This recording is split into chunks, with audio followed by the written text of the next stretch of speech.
Okay, we have all the leaders, their speeches of the day. All of them have a super announcement. We'll carry this on forward. Whose announcement do you think is most pertinent? Heard the same thing over and over again. Canadian workers should know that we have their backs if they become seriously ill. But right now, our EI system only gives someone a maximum of 26 weeks to recover from an illness before they're expected to be back at work. That may be enough for many illnesses, but it simply isn't enough for serious illnesses like cancer. I'm sure that we have all known someone, a friend, a relative, who has battled cancer.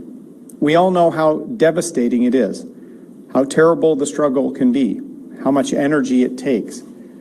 So we can all imagine if, on top of all that, you also had to worry that your EI benefits were running out and that you might not be able to put food on the table for your family. No Canadian should have to experience that. Canadian workers and their families deserve better. Canada's recovery plan will put working Canadians at the front of the recovery. Only Canada's Conservatives are prepared to stand up for workers and take action to protect and enhance paid sick leave. The enthusiasm the Conservatives have for this one issue. They can certainly continue to talk about the recharity and spin conspiracy theories. We're going to stay focused on delivering for Canadians. He is someone who fights for what is right, and even during the most difficult times. And he has personally inspired me to put my own name on the ballot.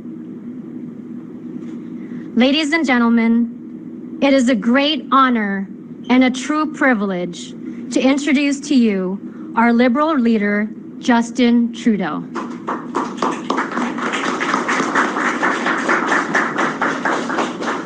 Bonjour tout le monde. Thank you, Richie. I can't wait to see you in Ottawa as our next MP from Mississauga-Streetsville. And speaking of leaders, it's great to be here with Mayor Bonnie Crombie, who I actually got elected with in my very first election. You were MP for Mississauga-Streetsville as I was the new rookie MP for Papineau, and we sat together, learned a lot, and really developed a deep commitment for service to the people of Canada that we've both continued in different ways, but it is so good to have you here with me today, old friend. Just this week, you made, Bonnie, the decision that all Mississauga City employees will have to be vaccinated. Well, that's the kind of local leadership that will see us through this crisis. So thank you again and again for stepping up, Bonnie. And that's the kind of leadership that people like Omar and Adnan, who've welcomed us here today, deserve. They're the owners of this restaurant. They were telling me that while things are getting better, we're not out of the woods yet.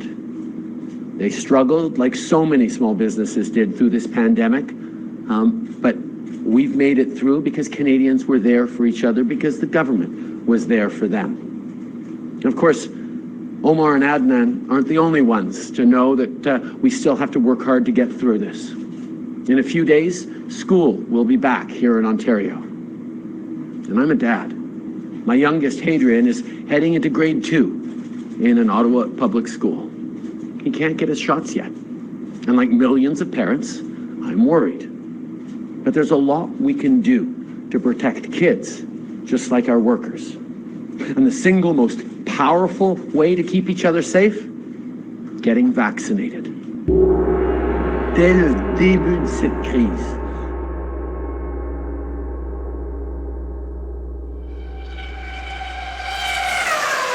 Thank you, friends, for being here. I want to begin by acknowledging that we're on the traditional lands of the Fort William First Nations, signatory of the Robinson Treaty of 1850. We're here to talk about healthcare. We know that healthcare is always something that's top of people's minds, and I feel like more than ever in this pandemic, people are really worried about healthcare. And we're seeing in this pandemic, and as a result of COVID-19, a lot of the gaps in our healthcare system are being exposed.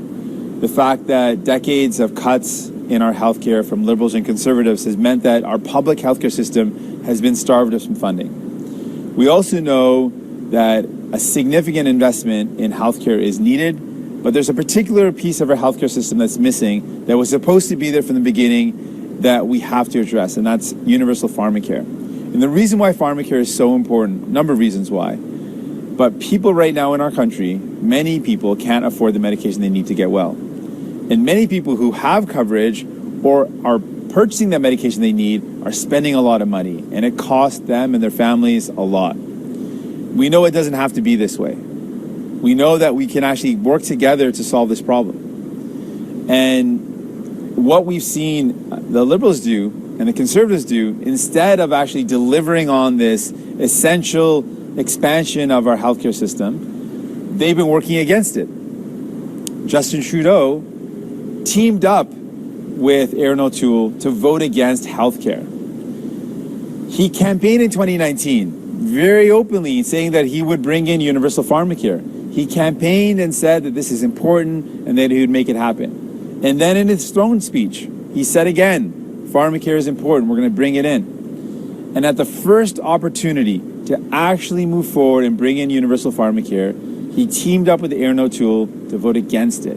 He voted against you and your families. He voted against helping people out. He voted against our healthcare system. And who did he vote for? He voted for big pharmaceutical companies and wealthy insurance companies.